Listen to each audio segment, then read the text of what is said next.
الحمد للہ رب العالمین۔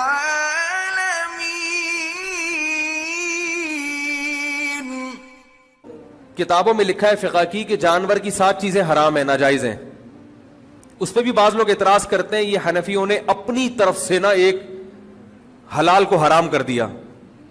ان 7 چیزوں میں خصیتین بھی ہیں، جانور کی پیشاب گاہ بھی ہے اور رسولی بھی ہے۔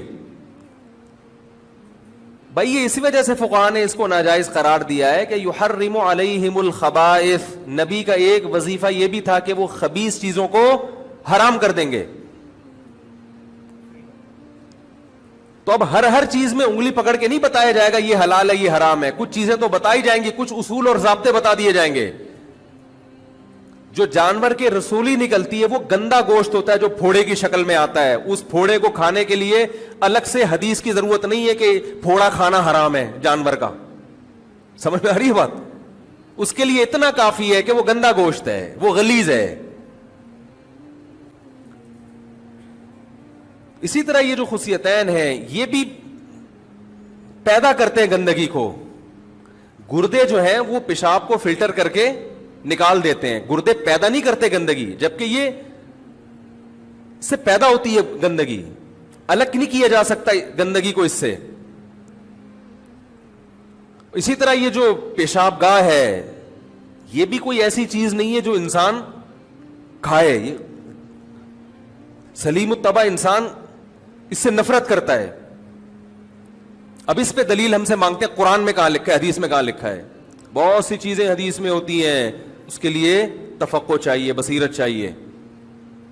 پھر بھی اگر آپ نہیں مانتے تو کم از کم طنز تو نہ کریں میرے بھائی، کھائیں آپ، دیگ بنا کے کھائیں، آپ دعوت کریں لوگوں کی کہ بھئی آج ہم نے یہ چیز پکائی ہے،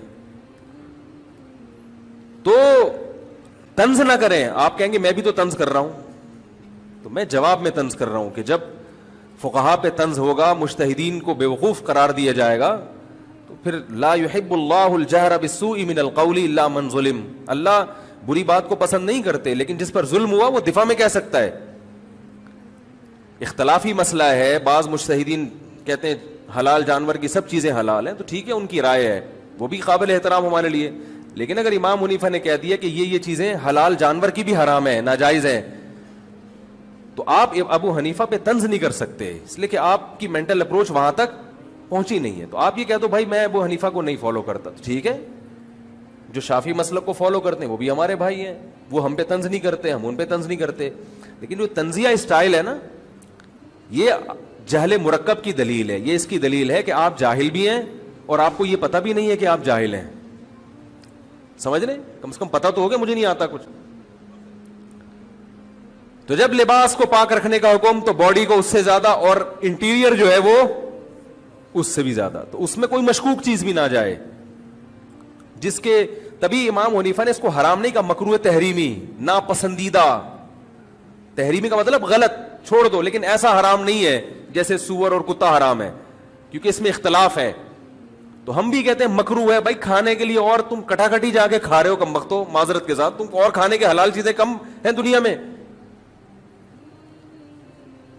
کٹاکٹ میں دونوں قسم کے آتے ہیں، وہ والا کٹاکٹ، تو کچھ اور بھی تو کھا سکتے ہو۔ تو یہ، اور اس پہ بہت دلائل ہیں، لیکن وہی بات ہے ٹاپک ہی چینج ہو جاتا ہے، پھر میں الگ ہی ٹریک پہ چل نکلتا ہوں۔